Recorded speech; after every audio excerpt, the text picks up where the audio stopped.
Hello guys, welcome to the Civil Engineering YouTube channel. Please subscribe our channel for more civil engineering videos.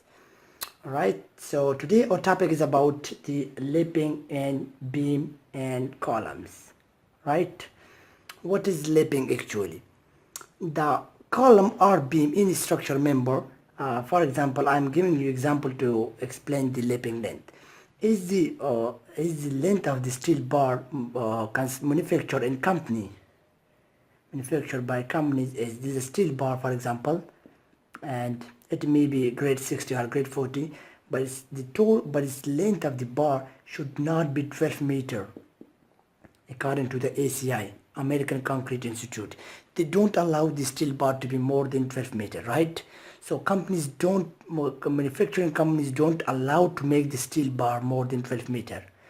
So in practice, in practical field, when we are on the site and we construct the beam, so if there's a beam, for example, it's going on, and there's a column provided, and there's again the beam. So if this the length between the two columns is more than 12 meter, for example, this is a 20 meter, so the length of the bar is 12 meter. So what should we do? So we place another bar with it, and we lap that bar. This is what we call lapping, right? This is what we call lapping, because the length of this bar is not sufficient to provide throughout the beam. So we place another bar and we continue this the reinforcement throughout the beam, and this lapping of the bar is actually important, and we call it lapping, right? So I will explain it in a detailed way now. I'm considering here the column, right? For example, I'm considering the multi-story building, and we have different beams in column like this, different stories, right? The stories, and these are the columns, right? And these are the columns. So if I'm going to provide the reinforcement, so what should I do? I place the reinforcement here bar, and then I have, for example, this is a 15 meter high, and the distance between this is also 15 meter, and this is also 15 meter, and this is also 15 meter. So I'm going to place the bar. So this is a 12 meter bar, is we don't have any bar more than 12 meter. So this is 12 meter bar, and then we place again the 12 meter bar, and then we will again place the 12 meter bar, 12 meter bar, 12 meter bar, and continue throughout the structure. Similar is the case in the beam. For example, this is a beam, and this is a beam. Sorry, these are the beams moving in the structure, and these are the columns, right? So this is a beam, so the reinforcement in the beam is like this one. We place this reinforcement, and this is a reinforcement, this is a reinforcement.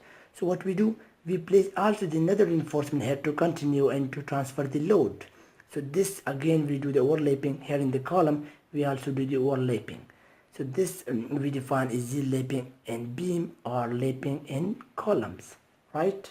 So ACI, American Concrete Institute, some provide the codes, right? ACI, we can say ACI 318, 14 have provide some codes, which are is like that if we have compression member like column are the compression members, pillar are the compression members, pier are the compression members. So what we gonna do, we provide the lapping length as we provide the lapping length is 48 into diameter, right? Where D is the diameter of smaller bar, right? In case of the compression member, it's for the compression member,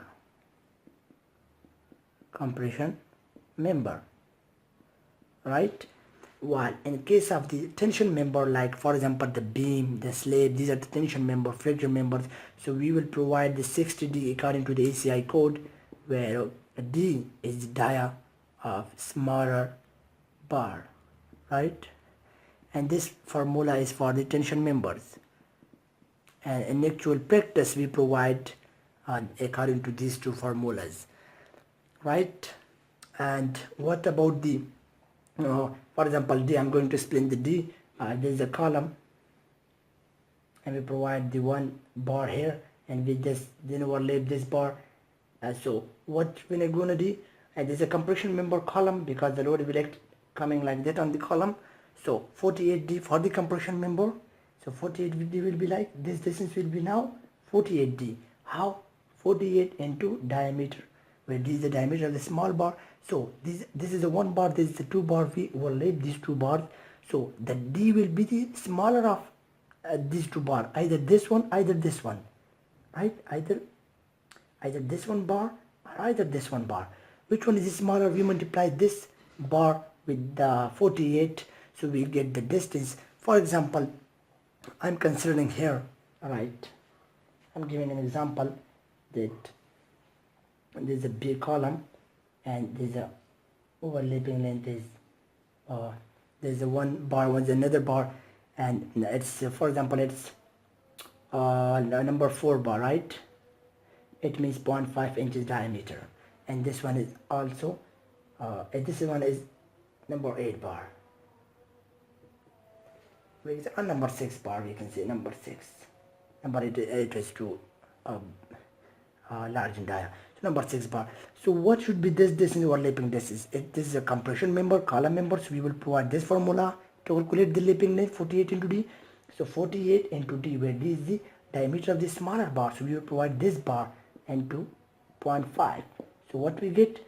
48 into 5 into 0.5, 24 inches. It means this overlapping distance length of the bars in the column should not be less than the 24 inches. This is the least distance. 24 should be provided in the compression member. Similar example is the beam. That in the beam we should provide the 60D, where D is the diameter of the smaller bar. We multiply with the 60, so we will get the lapping length distance, and it should be provided. This is the minimum length of the lapping length in beam as well as in column. So this was all about the lapping and beam as well as in the column.